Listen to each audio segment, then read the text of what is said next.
The story of Australia's First Peoples is the oldest continuing human story on Earth. This podcast series presents a collection of First Peoples voices, sharing their experiences, achievements, hopes and beliefs. These are the real stories of Aboriginal and Torres Strait Islander Australia. Hi, I'm Mary Sonta and you're listening to the Real Podcast Series 2, and we're very excited to be chatting with Australian fashion model Samantha Harris. Hi, Sam. Hi, how are you? Good, thank you. It's lovely having you in our office. We were just getting reacquainted. We cross paths occasionally, mostly at fabulous events around the country. Yeah. Most recently, the National NAIDOC Ball held in Canberra. Yep. Tell us, did you enjoy the night? I did really enjoy the night, but I was so nervous because I was presenting an award, and it didn't help that it was live and my mum was so excited and watching it at home. But I really enjoyed it. After I did my award, and I thought I did quite well, you know, I didn't stuff up like I did in my rehearsals. So yeah, I really enjoyed the night. It was so inspiring to see, you know, so many different people winning awards and, you know, beautiful performances. So it was a great night. Do you get asked to events like that all the time? I do get asked to a lot of different events all the time, but I don't go to a lot of them. I go to ones that, you know, I really want to go to or I'm really interested in. And I've never been to a NAIDOC ball ever. Like not the big kind of NAIDOC ball. So it was my first time. It was really great. So hopefully guys invite me back next year. Yes, we will invite you. This is your official invitation to Alice Springs 2020. It's going to be on the 11th of July, so a Saturday at the end of NAIDOC week. So very exciting, starting to plan for that one. But great. Thank you. Maybe I should start planning too. Yeah, hold that date in your diary, everybody. Now, tell us a little bit about yourself and your family and your upbringing. Tell us who your mob is, and you talk about your wonderful mum all the time. I'd love to hear a little bit more about her. I'm from the Gold Coast originally. I grew up in Tweed Heads with my mum, my dad, my two cousins, my two brothers, and then my brother had a little baby, so my little niece and his girlfriend. So we had a very busy household in the Tweed area. And, you know, my mum's family's from Kempsey, so it's Dunghutti. I've never actually had the chance to go back to Kempsey. My mum goes back and she even tells me that when she goes back, like all the elders remember mum from when she was a kid. Like my mum's 60 this year and they still remember her face and who her mum was. So, yeah, I think it's pretty cool. I think that's one of the most powerful things about the Aboriginal community, that you belong to a community and a mob, and it could be 50 years later and still remember you as a child. Like I couldn't believe it. Like mum's like, oh, you know, she'd go to, I think they have like a karaoke night on a Thursday night, and mum loves karaoke, and she'll go and the elders will be like, oh, that's Joni's girl, and like my nan's passed away now, but I'm like, mum, they would have seen you when you were like, I don't know, 8, 6, like then they still remember. You're 60 now. Yep. And I'm sure the facial expressions, and you can spot mob a mile away. I think I have the Williams cheek, so my husband always can spot a cousin with the same kind of cheeks. What's your mum's go-to karaoke song? My mum's go-to karaoke song. I was doing karaoke with my mum on my birthday in July. And my mum, like, we went to a little Chinese restaurant near my house and it was great. And she's like, oh, I don't want to do... She wanted to do karaoke, but she told me she didn't want to. And I'm like, okay, we won't do it. She's gone and picked the songs already. So for someone that didn't want to do it, she's already picked out the songs. She picked ABBA Dancing Queen and Fernando. Oh, big ABBA fan. Yeah. And what about you? What do you like to sing? I like all 90s R&B and, you know, old school rap and things like that. I happily sang ABBA with her, but that's my kind of music. Oh, love it. That's a good image for us all. And how did you get into, I think a lot of people would have heard the story of your girlfriend cover girl competition. Yep. How did you even get to the point of actually entering? How do I get to the point? So I'm one of 4. Yeah, I've got 3 brothers and I'm the only girl. And when I was little, and even when I was a baby, I'm sure all mums do this, they put their kids in, you know, beauty pageants and things like that. And every mum thinks they've got the most beautiful daughter or beautiful son in the world, as my mum did. And I did that when I was a baby, not of choice. Mum wanted to do that. But when I was 4, I did my first kind of in-store, like in like a local shopping centre beauty pageant. So they had the little catwalks and, you know, you walk up and down, you smile at the judges. And yeah, I just really loved it. I was the shyest girl in the world, but I loved doing, you know, these little model searches. I never won the girl with the blonde hair and the blue eyes, because I'm from the Gold Coast. Beachy girls. Apparently brown girls can't be beachy girls either. But so I'd always do these competitions. I'd always come runner-up, and which was a bit disheartening, but I just loved it, and it's something me and Mum did together. It was like mother-daughter time, and that's how I kind of started to get, really enjoy modelling, and that's how I kind of got to the Girlfriend Model Search. And fast forward to being one of the ambassadors for Seafolly and, to all the other blonde-haired girls. See, I am beachy. Yes, proving them all wrong. And so it must be very interesting falling in love with an industry like modelling. Yes. And what do you love about it? Well, when I first started, I was just so lucky and just so thankful that I was in the industry. When I first started modelling, I just wanted to be like the girls in like the Big W catalogues or the Target catalogues, which actually 15 years later, I did shoot for Target not too long ago, which was, tick off the list 15 years later. Mm-hmm. But I never thought I would be on covers of magazines, in magazines. I didn't think I would be anything kind of special. I just wanted to be a model, and that's when I was younger. And now that I'm older, I love that I'm a role model, and I'm, someone that, young girls and boys can look up to and aspire to be like, not necessarily be a model, but, whatever career path they want to choose in life. So, I didn't have a lot of people kind of in, the Aboriginal kind of community to look up to when I first started modelling. So I'm glad that I can be a role model for young kids.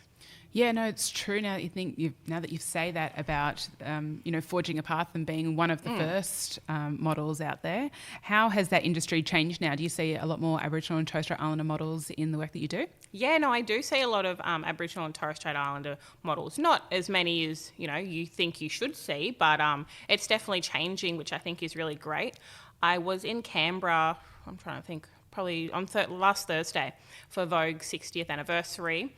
But I saw someone from the Melbourne Fashion Festival, and he was saying how they're going to introduce an Indigenous runway show into the Melbourne Fashion Festival, which I think is really exciting. And he was really excited to talk about it and things like that, because prior to that, they would have the fashion festival and then there would be this other, Indigenous runway show. So it wasn't kind of to get combined. Incorporated, yeah. So I think that's really exciting. And even he was saying, it's amazing how many, young Aboriginal models he sees now. So I'm like, great, about bloody time. Better late than never, but... Yeah, and more of it. And do a lot of them get in touch with you and ask for tips and that kind of thing? Sometimes I'll get a few young girls ask for tips, or even just, little girls they might be 12 and they're interested in modelling, and just tips on how to get in the industry. So again, with social media, again with the internet, you can email agencies, or you can look up what the best kind of agencies are and things like that. So I try and guide them in the right direction. And what are some of the tips that you give them? The tips that I give them is just, again, if modelling is something that they want to do, definitely push. Getting into the industry isn't easy, but I even say this to, my little cousins and things like that. If something that you want, like something that's really important to you in life, it's worth having, that means so much to you, it's not going to be easy. You have to work for it. Very good advice. And talking about Vogue, you've been on the cover of Vogue. Mm-hmm. Is that one of your favourite covers to have been on and a bit of a career highlight? It is definitely a major career highlight. It's, all career highlight basically. Not only to be on the cover of Vogue, but to be the second Indigenous woman ever to be on the cover of Vogue, I think is pretty special. I know my mum was very, very excited. And where is that copy of that magazine in your house? Well, in my house, I do have it framed, but I want my mum's copy, because my mum's, when the magazine came out, she would have bought about 50 of them, but she got it framed professionally, this glass. It's never going to fade, the photo, and it's in this big gold frame, and I want mum's one. Mum's one's a lot better than my one.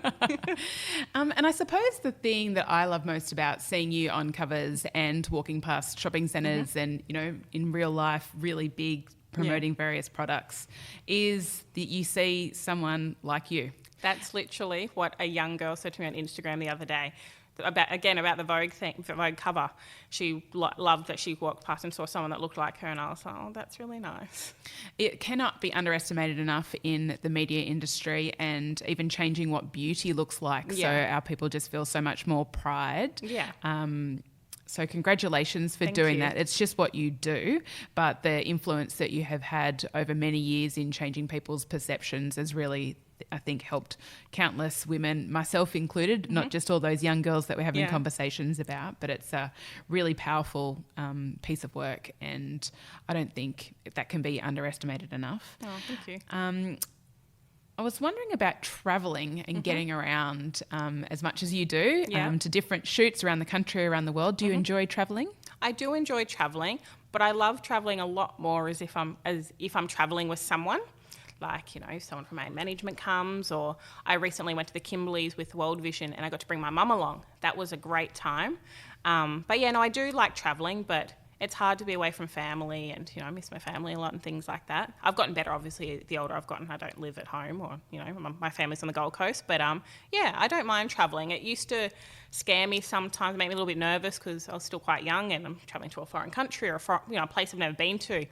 I'm getting picked up by somebody, you know, they're there working on the shoot, so it's not a stranger, but I'm getting picked up with someone that I don't know. Like, it can be quite daunting when you're, you know, 15, 16. So, yeah. Yeah, absolutely. And being on the receiving end of, you know, greeting you in different places, always kind of say, we've met before at these places. And it just kind of helps because you would be walking every day of the week into a different environment, different people that you don't know, just following a call sheet. Exactly. Like, it's not like a normal job you see the same people. Like, you say, well, I know a lot of the people in the industry now, but again, you're meeting different people all the time, and now it's just normal. I'll go and meet anyone. I'll meet anyone. Now it doesn't bother me. That's a good way to look at the world, that, you know, you get in there and meet anyone anytime. Yeah. What about overseas travel? Is there favourite places you like to go? That have I been, or that I'd like to go? Both. One of each. Where have I been that I really liked? I really loved London. I was there for a month doing castings, and I was going to do London Fashion Week.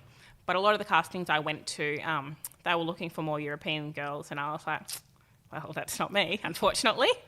But that's one thing that can be tough about the industry. But I didn't end up doing London Fashion Week because the agency was like, oh, we're going to fly you back. And I'm thinking, this better be a good reason, because I've just flown halfway across the world.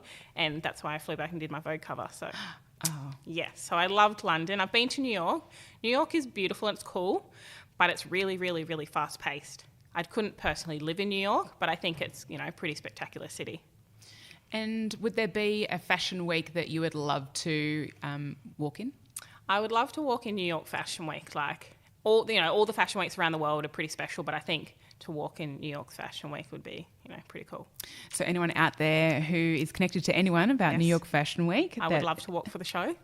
Beautiful. Any particular designer that you would love to walk for? Any particular designer? Not really. Like, I feel like I've seen a lot of different designs in New York Fashion Week, and they're all great. Like, I'm not picky. Any show that will take me.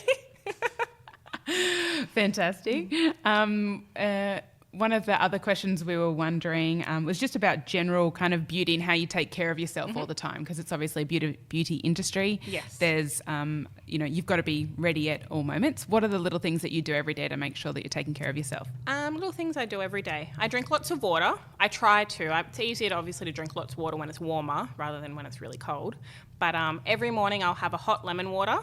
I think apparently it kickstarts your metabolism, but it's good for your skin, and it's just you're hydrating yourself. And I just try and eat as healthy as I can. Like, you know, I don't eat super healthy all the time, but like just well-balanced diet and just exercise. And I don't overthink it. Like, in an industry that I'm in can be, you know, it's all about what you look like. You know, it's not a vain industry at all.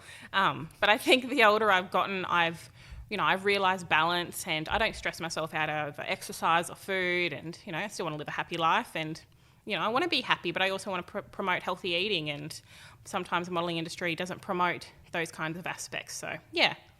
What's your favourite cheat meal? I don't know. I'm just everything. I love sweets, burgers. I like burgers. Mm-hmm. But how long you got? Like, we could be here for a while. Go on, make us all feel a little bit better about ourselves. I love sweets. We were at home, me and my husband, the other day, and we made our own cold rock. Ooh. Yes, he was ringing me at the shops going, what are the additives you want? We've got Nutella and Oreos and... Homemade, so you know what was in it. Yes, exactly. And so do you like to cook at home? I do like to cook. I'm not a bad cook, but I just cook kind of basic foods like stir fries and like just meat and 3 veg and things like that. But I've been getting HelloFresh because I'm lazy and I like the options and I don't have to go to the shops. There you go. That's another potential company you can be doing some work with. No, it's good to know about I'd love to find out about people and their favourite recipes and what they like to cook, because I'm just trying to get better at it, so it's just general interest. Who are some of your favourite mentors in your lifetime who've really kind of guided you in various ways to get to where you are today? Favourite mentors would have to be my agency. I've been lucky enough, I've been with Chic Management my whole career, so since I was 13, I'm now 29, so I'm not really good at maths, so a long time. I was really shy when I first started modelling. If you said hi to me, you would get hi and that's it. You wouldn't get anything else out of me. So I think, they've nurtured me in the way of, helping me, come out of my shell and just guiding me in the right kind of career path. Starting at 13, you don't want to be shooting for, I don't know. Well, you can't basically be shooting for any company if it's not age appropriate, you know what I mean? So where it said, I was trying to find a way of saying that. Well, age appropriate was right on. Yes, but Chic's definitely helped me within my career and just helped me come out of my shell. And also my mum. People probably she talks about her mum a lot, but I was literally talking to my mum 5 minutes ago anyway. But if it wasn't for her, I wouldn't have went to the model search. She keeps me grounded. She's always telling me, don't forget where you come from. She's my number one fan, or her and my husband are now my number one fans. They're in competition, but if it wasn't for my mum, I wouldn't be sitting here having this conversation with you. And what are some of the moments that you're most proud of? Some of the moments in my career? Yeah. My Vogue cover, I'm most proud of. I don't know. I'm just I don't know. That's really tough. I'm proud of everything that I've done, because I never ever thought I would have achieved so much or even had the opportunity to do what I've done. So, it's really hard to pick. And what is it like walking down the street and having people recognise you? I don't know. I don't take too much notice. Not that I'm ignoring them, but if I'm out and about, I'm in my own little world. But sometimes I do kind of get people looking at me, which is nice. At least they know it's me. Imagine if they were like, who are you? You don't even look like the girl in the photo. So it's really nice. But I'll have someone be like, oh, you're Samantha. And I'll be like, yeah. And then they don't say anything. And I'm like, this is awkward. Come on, elaborate. Let's, I'm happy to sit and chat, but that's all they just want to know. Another question is, what are you watching at the moment at home? What am I watching? On telly or on Netflix, or what do you do in your downtime? On telly. Everyone's probably going to be like, she is the weirdest person ever, but I really like The Masked Singer. I've just started watching it. It's nearly done. Yeah, I watch it on replay back. I never watch anything live. But, okay, tell me what you like about it. I don't know. I think it's the costumes, and I like the songs. And are you any good at guessing? I thought I was. I thought the alien was Samantha Jade, and it was Nikki Webster. There you go. But apparently the lion last night was Kate Sobrano.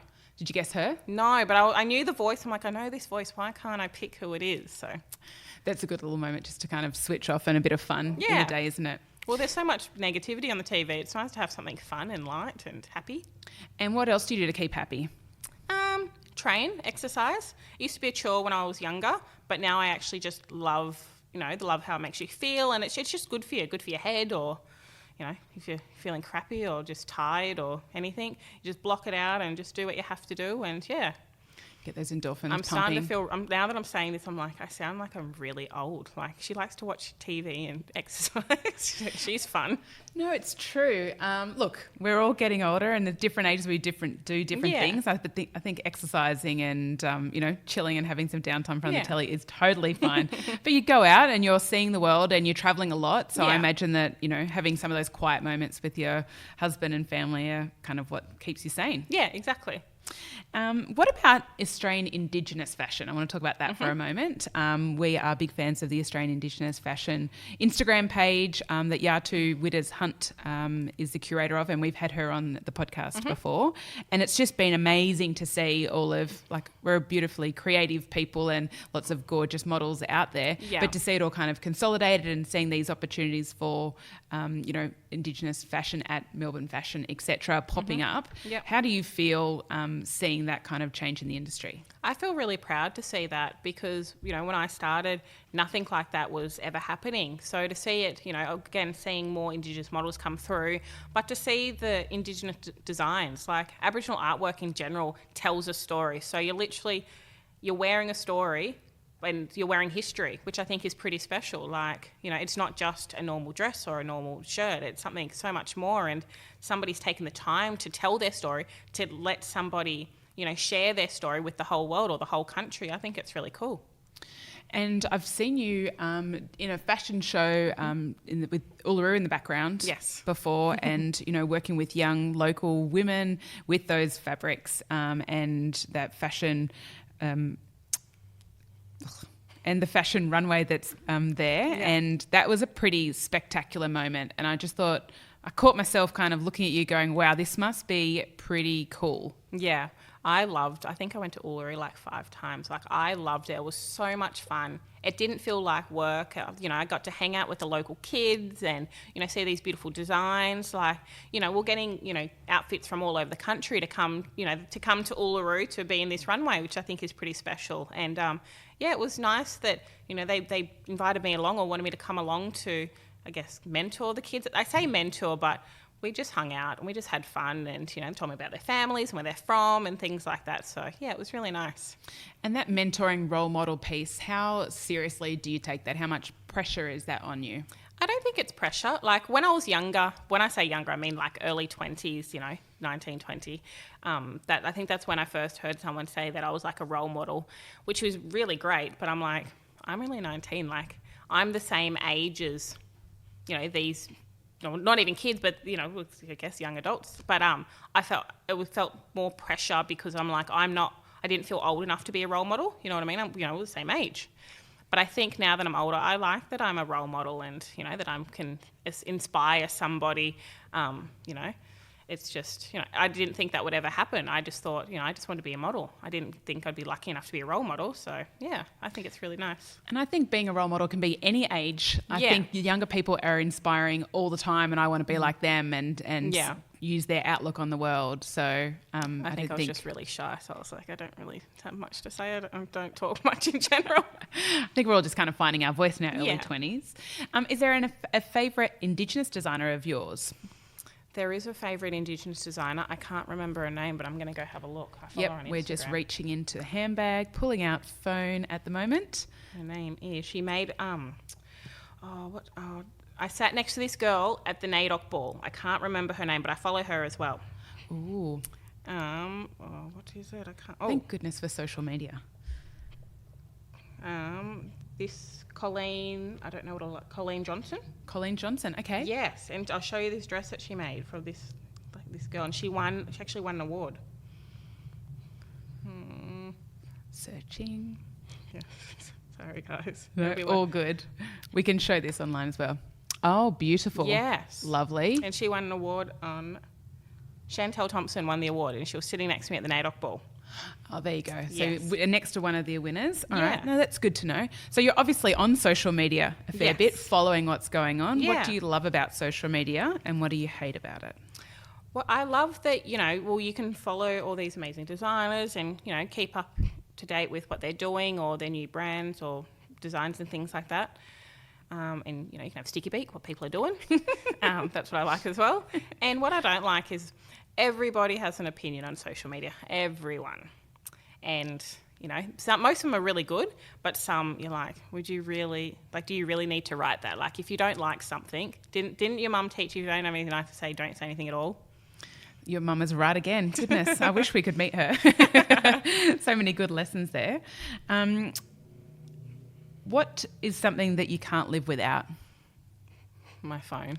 As I've got it in my hand. As a bit of an umbilical cord. Yes. But, yeah, we're also connected to our phones. Yeah. I think I would have the exact same answer. And tell us a little bit about what's coming up next for you. What's coming up next? Let me have a think.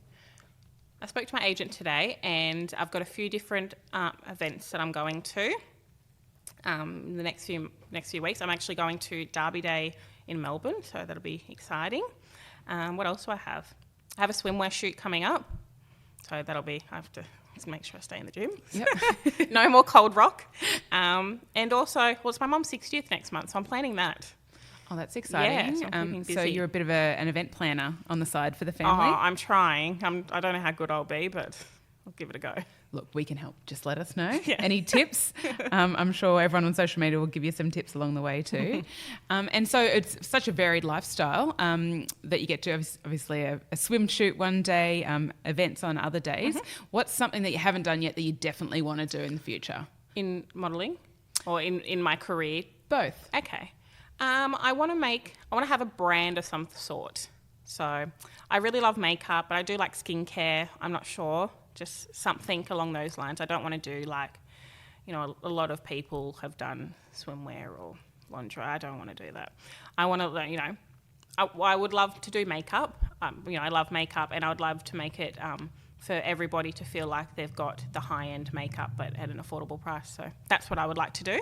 Have you started taking steps towards building this brand and business? Not yet. I'm still working, so I'm very fortunate to still keep working, but I think maybe when I'm 30 or so, maybe 30, start kind of looking into it a bit more seriously. But at least I know what I want to do. There's been years where I was like, I want to have a brand, but I don't know what I want. So, yeah. And that's important because you are representing lots of brands all the time, and they're borrowing your image. So using brands and creating a brand for yourself and what you believe in. And I want to create a brand that I absolutely love, not just stick my name on something and be like, oh yeah, it's all right. Like I actually want to be really passionate about it and really love what I'm doing. And you are an ambassador for a few organisations, and you have been over time. How do you pick those that you support? It's really tough because, I feel like most organisations are great and they're doing good things, but it's really, I don't know how I pick them. Like, I'm an ambassador for World Vision because, I didn't realise that World Vision go to Indigenous communities and help them out. They've been doing it for 45 years, which I think is amazing. But to be on board, and I got to go out to these remote communities with my mum, again, talking about mum, and see firsthand what World Vision are doing, and they're doing really great things. They're not telling them what they need. They're asking them what are the tools they need. So I think that's great because, they've been told, we've been told what we need before and it didn't work. So I think that's really great. And I love working with kids, like any charities when it has something to do with kids that, I'm always on board because, I love kids and I love trying to inspire them or help them and, And kids in the future maybe? Kids in the future, not in the near future, but kids in the future one day. And you grew up with did you say it was a niece? Yes. So you would have been auntie at a young age recently? Yes. How old were you? My niece, I would have been like 13. Okay. But I've got an older brother and I was auntie at like 7. Yes, I was an auntie at 8. So that's kind of familiar in Aboriginal communities, isn't it? It's like I'm closer in age to my eldest nephew than I am to my sister. So it's just the family's so close and so together. My little brother is an uncle to our nephew that's older than my little brother. Yeah, I'm sure everyone's following us. Yeah, it's always hard, but it's isn't it lovely having family that's so close and so many different age groups and kind of interests, and it's just lovely being a part of a big family. Yeah, no, it is. And in terms of the Aboriginal and Torres Strait Islander community, you're obviously a great role model in our space and do a lot of work, as you said, with World Vision and with kids, etc. Has there ever been a negative side and experiencing kind of racism in the space and having to push against some of those barriers over time? Yeah, definitely. Again, online, there's all these stupid people online that think they have a voice. I've been called... something along the lines, I've been called like a monkey or things like that. Really? And my husband gets so upset. Obviously I do too, but I've been told I'm the token black model, and I'm like, all right, what do you look like? Like what have you done? But it's not nice, and that's really what makes me upset the most. Yeah, the token black model. Or I've had someone on social media, actually another Indigenous person, say to me, your culture hates you. Right. He was like, you think you're better than everybody, your culture hates you. And I was like, that line, your culture hates you, was probably one of the worst things that someone's ever said to me. And especially being from, your own people, you're like, you'd be a little bit more supportive or, happy or something. Yeah.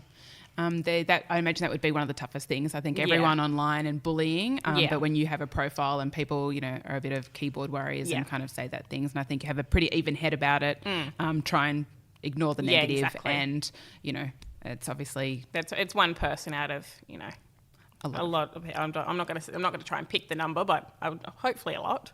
Yeah. Yes, no. We follow you online and, see a lot of the fabulous things and the positive, vibes that you're putting out there into the world. Any great advice that you would like to give any of our listeners, maybe to some of the younger audience, not necessarily about modelling, but just advice in general? Yeah. Just about, I don't know, like what kind of advice? How they can... I suppose from the positivity angle. So what can you do every day? What are some of the tips that you can share that allow you to live your best life that other people might learn from? What I do every day, I just think, I think sometimes, let's say I'm having a crappy day or, feeling a bit sick or just having a bad day.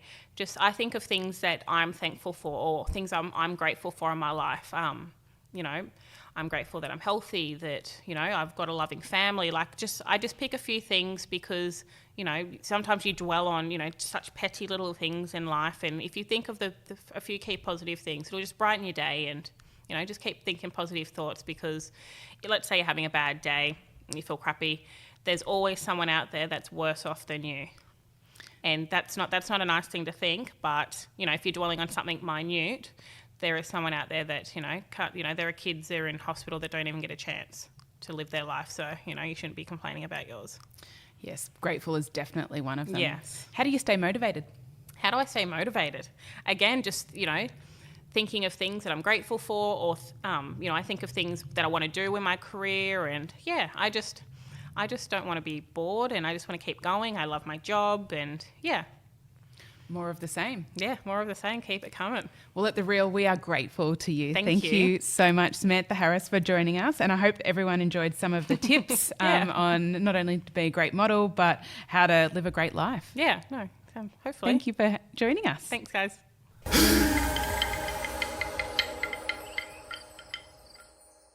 You've been listening to The Real podcast series. The Real is an Aboriginal and Torres Strait Islander digital media platform produced by 33 Creative. This episode was recorded in Sydney on Gadigal country. Produced by Jake Keane and Marguerite Barbara. Music production by Jimbler. For more stories and podcasts, visit the-real.com.au/podcast.